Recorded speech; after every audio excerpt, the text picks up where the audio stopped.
안녕하세요. 프라우드 코리아입니다. 최근 우리나라가 다방면에서 월등한 성과를 내자 전 세계에 이목이 집중되고 있습니다. 그리고 우리가 가진 많은 것들 중에서 특히 문화 방면에서 엄청난 강점을 보이면서 주목받고 있죠. 사실 우리나라 사람들 입장에서는 조금 의아하다고 느낄 수도 있습니다. 애초에 우리의 문화에 획기적인 변화가 있었던 것도 아니고 그저 우리는 하던 대로 해왔던 것일 뿐인데 다양한 이유로 이것들이 해외에 알려지면서 주목받게 되니까 당황스러운 부분도 있긴 합니다. 그런데 오래전부터 우리의 한국 문화가 전 세계를 주름잡을 것이라는 전망을 내비친 사람이 있었습니다. 바로 샘 리처드, 미국 펜실베니아 대학교 주립대학 교수인데요. 그는 무려 4년 전 방탄소년단에 주목하라며 한류를 모르면 21세기 시장 경제에서 살아남을 수 없다고 말하면서 정확한 미래 예견으로 화제가 되기도 했습니다. 그리고 최근 이 샘 리처드 교수가 다시 한번 강의를 진행하며 한국을 언급했는데요. 조금 주제가 어려울 수 있지만 대략적으로 설명해드리며 자유에 대한 대가에 관한 강의였습니다. 그는 이 강의에서 한국과 미국을 비교하면서 자유에 대한 대가가 어떤 것인지 그리고 그것의 균형을 맞추는 것이 중요하다는 것을 주장하며 강의를 이어나가는데요. 오늘은 이 강의를 요약, 번역해서 전달해드리도록 하겠습니다. The Korean government is putting out some really rock-solid numbers. They're very accurate numbers. Okay, 390,000. So we got to multiply that by 6, and we have 2.3 million. The deaths are a little over 3,000 deaths. Okay, and they calculate deaths in Korea, COVID deaths, exactly how we do. If Korea had the same population as the United States, these are what the numbers would be. And look at those on the far right. So, I mean, first off, look at the second column, the cases. Huge, huge difference. And then look at the deaths.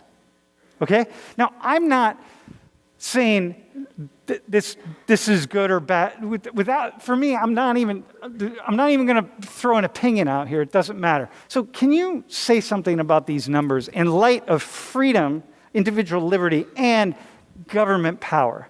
I guess the first question to ask is probably like what nationwide efforts were done in Korea that made it such that they had, much lower numbers even after we scale them up to our population size in the US. It's more so just based off how you frame the discussion. I mean, also things to consider are like how do people, like what's the geography like in Korea, where people live, how tightly they're packed in certain cities, how spread out they are in rural areas. There's like a lot of different variables to consider of why you might have more or less spread. Okay. I think like something that could be really interesting is like to think about. I mean, I really don't know that much about the Korean government, but like wondering whether there's like more like controlling policies over the population. Like, are there like more like laws that, for instance, will prohibit someone from going out if they test positive for COVID or things like that, and also from like, and so like just asking like whether there's like a higher government control or less government control. And I think it will be really interesting. For instance, again, I don't know what the answer is for Korea, but like if there was less government control in Korea, maybe what has been driving these factors could also be individual decisions. Maybe there's like a cultural. There's a big cultural difference, and so people have a higher personal responsibility, and without the need of control, maybe through cultural changes, people have been making maybe the decisions to stay at home or things like that. Dude, there's an inflection, a personal inflection toward the community. Just like people in Korea are much more likely to wear a mask to protect other people. Like you put your mask on, it's more likely that as you're putting it on, you're thinking, I might have COVID, I want to protect somebody else.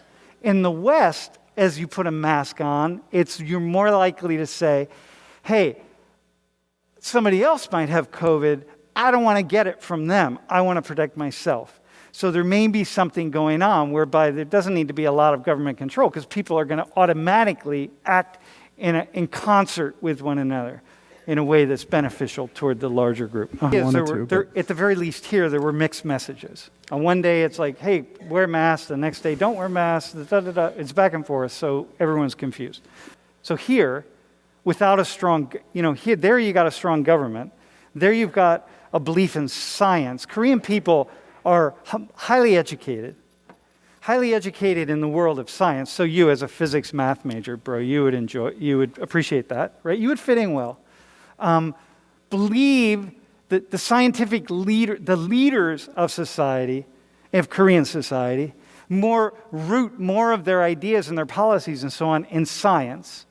In the science of, hey, listen, we're going to try to control this thing using the science of public health that we know, and we're going to go forward with that in mind.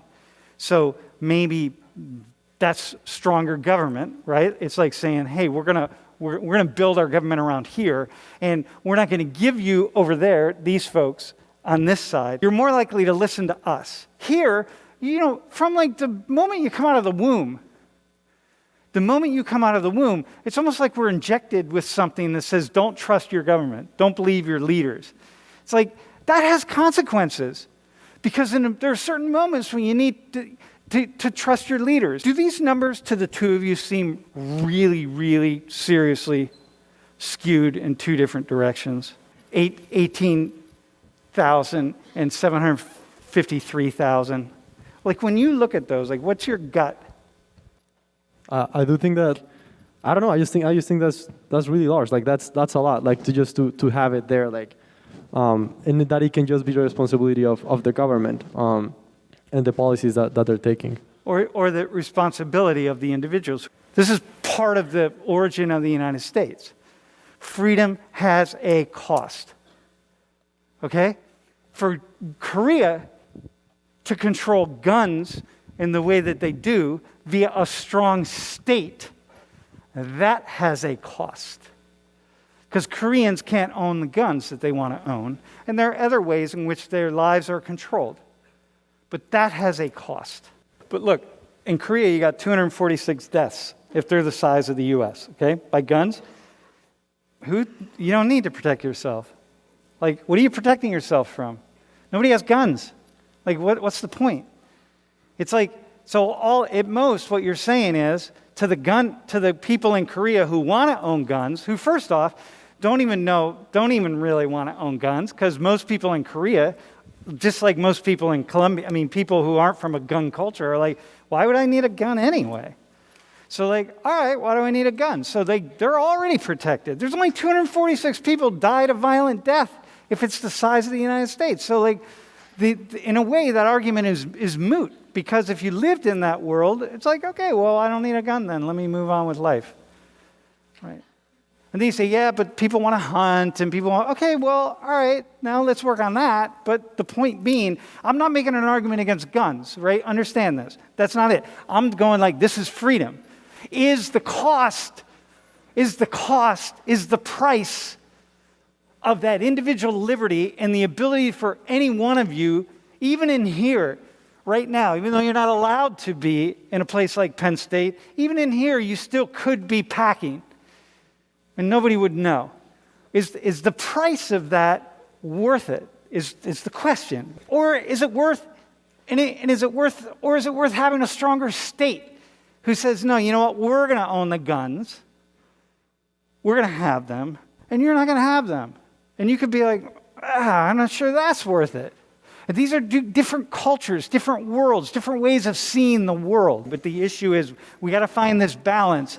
And the question is it worth the price? 시청해주셔서 감사합니다. 구독과 좋아요, 그리고 알람 설정 부탁드립니다.